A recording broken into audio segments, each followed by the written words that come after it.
Welcome to This Explainer. I want you to just take a breath with me for a second and picture something. Imagine you're standing right in the middle of a quiet, dusty crossroads. It's a vast, sweeping landscape, and right in front of you, the dirt road splits into two distinct paths. Now, we all arrive at intersections exactly like this throughout our entire lives, right? Constantly. Some are tiny bumps in the road, while others completely alter the fabric of our existence. But how do we actually navigate them? Well, today, we're going to explore a profound little distinction that both management science and everyday philosophy constantly grapple with. We're going to look really closely at the subtle but absolutely massive difference between making a choice and making a decision. To really wrap our heads around this, it helps to look back at that timeless interaction from Alice in Wonderland. Alice comes to a fork in the road, spots the Cheshire Cat, and asks, "Which road do I take?" The cat just looks at her and says, "Where do you want to go?" Alice, a bit lost, replies, "I don't know." And then the cat delivers this brilliant cutting piece of wisdom. He says then, "It doesn't matter." It's the ultimate philosophical dilemma, isn't it? If you honestly don't know your destination, literally any path will do. But if you do care about where you end up, what exactly is supposed to happen next at that fork in the road? So looking down those two paths, weaving off into the forest, I have to ask you, are you choosing or are you deciding? Just sit with that for a second. In our everyday language, we throw these two words around like they mean the exact same thing. We swap them out all the time. But in reality, they represent two entirely different stages of your journey. One is about looking, and the other is about stepping forward. Okay, let's dive into this and break it down. On a fundamental, bare bones level, these two concepts are asking completely different questions. A choice simply asks, which option do I prefer? It's just a matter of preference. You look down the left path, you look down the right path, and you weigh them.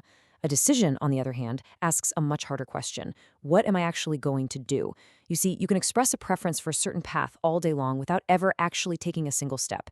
Every decision has a choice baked into it, but not every choice ever becomes a decision. When we really examine the idea of choice, we're looking at this beautiful non-committal space. It's the process of identifying, evaluating, and comparing the options we have. Choice is deeply tied to exploration, to creativity, to this feeling of infinite possibility.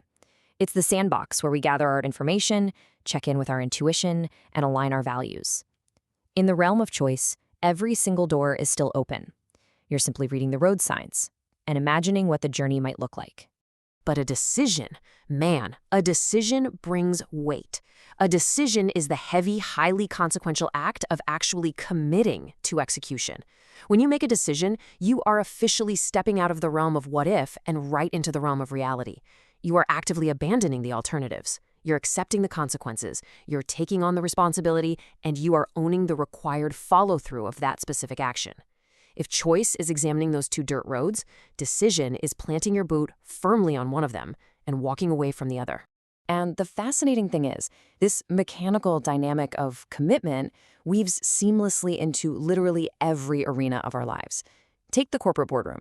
Leaders will spend a massive amount of time exploring choices, evaluating different strategies, looking at new tech, comparing suppliers. But organizational success doesn't come from just generating a list of good options. It comes from the decision to actually commit the resources and execute the plan. And it's the exact same in our deeply personal milestones. A student might choose to prefer medicine over law, right? But the decision only happens when they actually enroll in the program and pay the tuition. You might prefer one job offer over another, but the decision is the handshake. It's the signature on the dotted line. It is the commitment. Now, there is a very real modern trap hidden inside all of this. We live in a world of infinite options, and many thinkers argue that our organizations and, honestly, our own individual lives suffer deeply from excessive analysis. We get completely stuck in the choice stage. When we explore too many options, it leads to what psychologists call choice overload or analysis paralysis. We get so completely obsessed with endlessly searching for the absolute perfect alternative that we delay the commitment entirely. We just stay stuck at the crossroads, never moving an inch. And this brilliantly illustrates a point made by the engineer and writer Vico Biscotti. He observed that, sure, flexibility is important in an unpredictable world, but success often requires making strong decisions. Progress usually depends more on committed execution than on endlessly refining options. Think about a major project with a tight deadline. You can only spend so much time evaluating the perfect approach. Eventually, the searching just has to stop. Because let's be honest with ourselves. Moving forward on an imperfect path almost always beats standing perfectly still, waiting for a perfect train that is never going to arrive. So, the true weight of the matter, the absolute core of this, is beautifully summarized by U.S. thought leader John Mertz. He notes that choices influence the direction of our lives, while decisions determine whether we actually travel in that direction. It's a thin line, but it is a mighty one. Your values and your ethics, they dictate your choices, they set the compass. But your decisions, those are the actual footsteps. You can stand there pointing your compass north all day long, but until you start walking, you remain exactly where you are. So, how do we practically navigate this? How do we do this constant dance between possibility and action? Well, management science actually offers us a really solid sequential framework to balance the two. Step 1, use choice to explore and evaluate your alternatives. Gather your data. Step 2, make a choice. Pick the most viable, sufficiently good option. Step 3, commit to it. Stop looking back over your shoulder at the other paths. And step 4, execute. Act on that commitment consistently. You see, without choices, our decisions are blind. But without decisions, our choices remain nothing more than ghosts of what could have been. As we wrap up this exploration, I just want to leave you with this incredibly simple, undeniable truth of the human experience. Choice opens doors. Decision walks through one. This explainer was created using AI tools based on the original article, Choices and Decisions in Life and Management, published by InfoJunction.